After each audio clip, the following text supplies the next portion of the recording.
Yo, welcome back to Heartbeat Arena, episode 71, where we keep it 100% all facts, no cap. It's your boy, Trillionaire Chuck, and today we got a special episode, man. We talking about the Bears to the Commanders.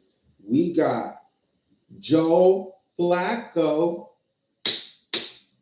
the Steelers, and we got the beef with Jim Jones and Tony Yayo to talk about. Shit getting kind of crazy out here in the world, man. And we save the best for last. Relationship talk. But this ain't for the casuals. This is factual. Real talk, real game, every word impactful. So hit that subscribe, turn them alerts on live, tap that like, show love. Don't stall, y'all. Please don't stall. Because we talking big game here and we ain't never thinking small. Let's get into it. So the Bears beat the Commanders, right? Chicago survives 25-24. Clutch kicks and a QB sneak headlined it, right? Let's talk about it. So, some of the key moments in the game was this. Caleb Williams punched in a 1-yard rushing touchdown early in the second quarter, right? Then you had Jake Moody, who hit 3 field goals, one for 47 yards, another for 48 yards, and another one for 41 yards, right? All sources is coming from ESPN.com, right? So let's break down each quarter. What was the score? Well, at first quarter, it was 6-0 Chicago, right? Second quarter, it was 7-7 tied, right? Then the third quarter, the Commanders held the Bears to only a field goal, right? And the Commanders scored a touchdown and a field goal, making it 10 points, right? And then the fourth quarter is where it got crazy, right? That's when the Bears scored 9 points in the fourth quarter. Then the Commanders scored 7. Here's what kind of happened in a nutshell, right? Bears win the turnover, hitting points battle, and trusted the new kicker in a pressure situation, right? And if you're the Commanders, well, red zone finishing and early possession kind of hurt them, right? Bears are now 3-2. Okay. And hey, I'm loving it. Loving it, right? I'm loving it. Y'all know how I feel about my Bears, man. I told y'all before, hey, we going to the playoffs, all right? Not for play. We going to the playoffs. Okay. But you would think that would be the game of the week. Realistically, it was Cincinnati against the Steelers, right? Now, in case you don't know, Joe Burrow is injured, right? They tried to back up, I don't know, his name was Browning, whatever the fuck his name is. Trash. So what did Cincinnati do? Well, they went and got Joe Flacco, right? They got Flacco. And keep in mind, Joe Flacco is 40 years old. Aaron Rodgers is 41 years old. Both of them are Super Bowl champs and MVPs, right? But unfortunately, the Bengals beat the Steelers 33-31. Here's how it kind of went down. Like I said, all sources coming from ESPN.com. Joe Flacco was 31 for 47 with a completion percentage of 69%. Threw for 342 yards with 3 touchdowns. Engineered the game-winning drive. Okay. Evan McPherson had 4 field goals. The last one was 36 yards with 7 seconds left for the win. Right now, here's how we frame this. The Bengals had snapped a 4-game skid. Right, Steelers dropped to 4-2, despite Aaron Rodgers throwing for 23-34 with a completion percentage of 68%. Throwing for 4 touchdowns, but had 2 interceptions, right?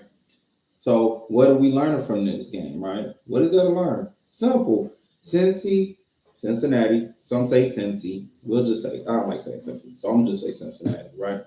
Cincinnati leaned on tempo and Jamar Chase volume underneath, while Pittsburgh's turnovers, penalties, Flip late game leverage, right? Roll a lower third, Bengals 33-31. McPherson game winning, 7 seconds left on the clock. Listen, y'all sent the gunslinger, in the words of my boy El Shot. They gave Cincinnati a gunslinger, right? With a top-notch offensive core with T. Higgins and Jamar Chase. What you thought was going to happen? What you thought was going to happen, right? But let's move along. Now, there's a new day in the rap game. Nah, I'm lying, y'all. It's a new day in the podcast game, right? So basically, you got Jim Jones and Tony Yayo going at it, right? Is it diplomacy? Nah. Just Jim Jones fires back at Tony Yayo during a convo with Memphis Bleek, right? So what happened? Well, in a Hot 97 write-up, Jim jumps in while bigging up Bleek's bond with Jay-Z, right? Taking a sharp jab at Tony Yayo, right? So equal parts humor and heat.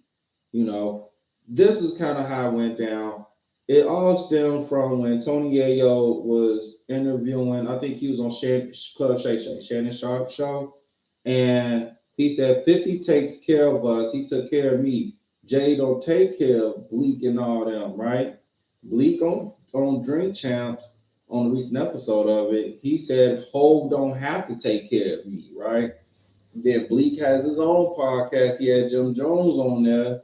Jim Jones say, nigga, you need 50 to take care of you. You look like a crack kid with your teeth all dirty and stuff. Smell me? So that's how it kind of all spiraled and started, going, right?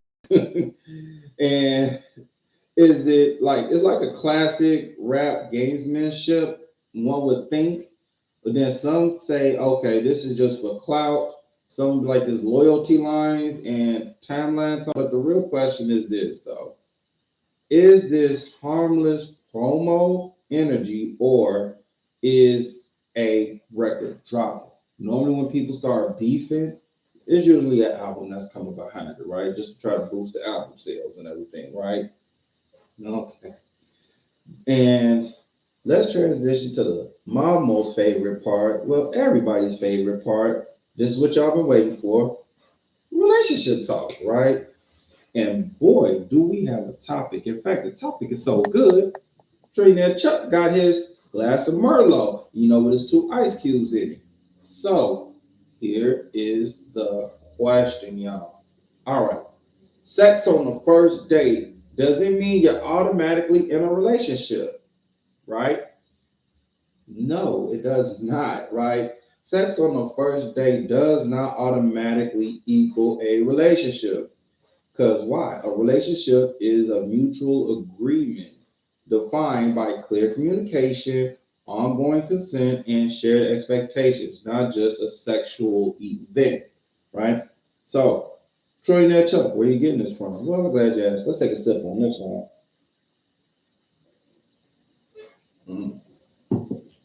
All right. So, evidence and insights, right? This is what PubMed is talking about. They say, number one, sexual timing and relationship quality, right? Large studies show that waiting to initiate sex in a new relationship is often associated on average with higher relationship satisfaction, better communication, and more perceived stability later on. That's correlation, not destiny, but the pattern appears across big samples, right? So basically, like, if you wait and get to know somebody and then later on you have sex, okay, right? They're trying to say that lasts much more longer than on the first night y'all have sex and then all of a sudden it's, you don't hear from that person no more, right? But let's go on, because PubMed Central says this. But outcomes depend on motives, maturity, and clarity, right? Research on casual sexual experiences finds very different evaluations and future plans depending on people's intentions. Okay, communication and how they felt about the encounter afterward, right? Translation is the why and the talk, not just the when. So when people get done having sex on that first night, is how did they feel after having it? Did they feel like a slut? Did they feel like it was some how can we put this? It was passion there, it was love there, or was it just that? Wham, bam, thank you, ma'am. Or, to ladies probably say thank you, sir. Some people on that first night just want to get a nut off. And yeah. So now we got Research Gate, right? Now Research Gate is saying this. Cultural scripts versus real agreements, right? They're saying first date scripts can load expectations. Who initiated alcohol? What happens next? But none of that replaces explicit consent and conversation about exclusivity, right? So some people, when they do it on that first night, it could just be scripted. Like, okay, this is the rundown how they normally do. They go to the bar, they buy the lady a drink, and then after a few drinks, then yeah, they're trying to score or hit, and then once they do it, it's like, okay, so now what? What are we doing and all this stuff, right? But then the real agreements is like nothing beats just sitting down at the table and you know discussing, well, what are we doing, or hey, you know is it just going to be this, let me know, so again they can act accordingly, right?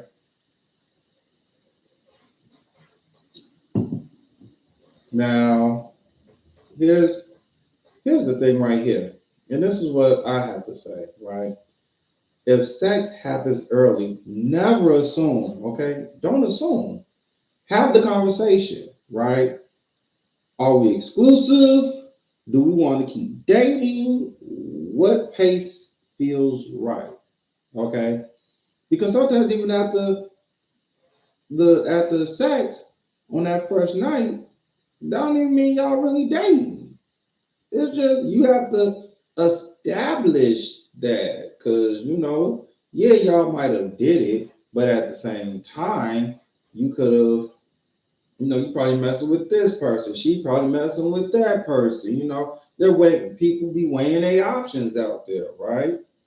Clear communication is always the best thing in my eyes. I'll always be straight up and upfront with whom you're messing with. Okay. Now, check alignment on values, time, and effort. Early chemistry is cool. Sustained consistency is the relationship, right? Protect your peace. Emotional and physical safety first. Boundaries. STI testing, contraception. That's what I meant to say. Consent every step, right? Now, think about it. My last episode, I talked about, my chart. Show that my chart. If y'all gonna have sex without condoms, be responsible out there. Because if you're fucking on the first night, y'all better start without the condom. You better see that person's my chart. That my chart not gonna lie, right? Me, safe sex is the best sex. Always, right?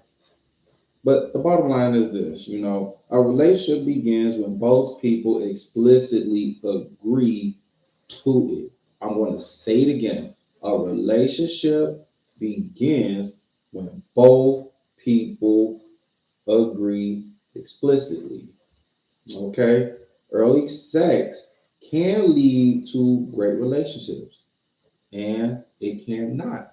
So that's why when women say, oh, I don't fuck on the first night because the guy don't respect you, you don't fucking know that. There's been times where people have fucked on the first night, and that shit led to a damn marriage, right?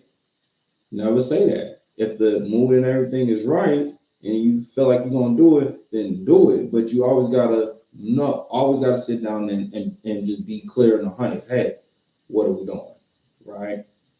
Okay. Next, What moves the needle in communication, compatibility, and commitment behaviors? Not the calendar day, right? You got to think about it.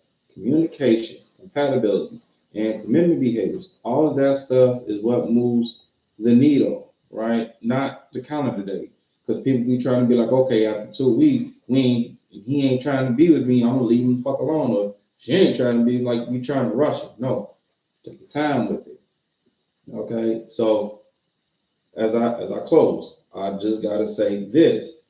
Just because you have sex on the first night does not mean y'all are in a relationship. Okay. Ladies, get that shit out your fucking brain, okay? Get it out your brain, okay? Because that nigga crack on the first night, you better not be calling that nigga the next day talking about some hey daddy. They be like, oh hell no, man. She over here tripping.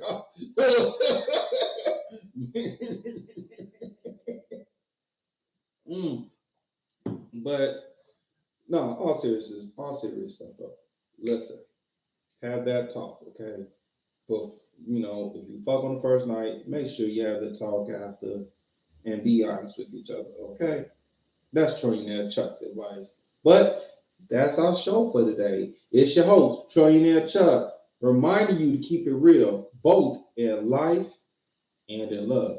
Oh, and if you haven't done so, please make sure to subscribe and drop a comment if you're rocking with the content. And then I'm going to catch you next time. It's your boy, Trillionaire Chuck. I'm outie. Hey.